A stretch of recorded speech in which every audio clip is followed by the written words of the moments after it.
also 14-1. Of course, they did make it to the Super Bowl. As I mentioned at the beginning of the season, they were 150-1 to win the Super Bowl. That didn't quite happen. I'm sure Pete Prisco is going to change what he said, that maybe the Bengals weren't going to win the Super Bowl. They were just going to make it. I don't know.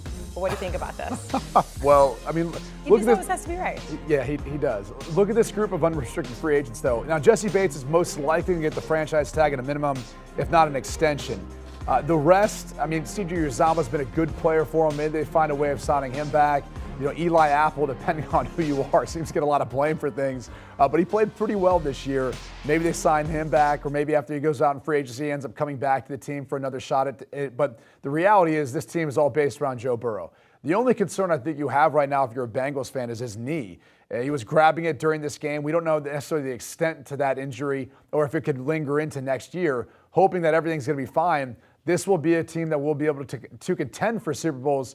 It really just depends on how they continue to build around them. Clearly, their offensive line's an issue. We saw that in the second half of this game, but they've got plenty of talent at wide receiver, and I think it's just building up that defense now too to continue to get the ball, take the ball away and get the ball back to Joe Burrow. The other thing you have to take into account, you know, you're going to have a better chance of winning the Super Bowl if you're the number one overall seed, or at least win your division so you can host a home game.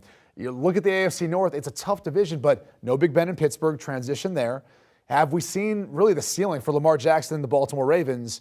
And then with Baker Mayfield and the Browns, you know, what does that roster look like after kind of taking a step back last year? So the Bengals look to be the favorite right now, but they should be in at least contention for it to win a Super Bowl. Baker has to come back healthy as well, undergoing surgery.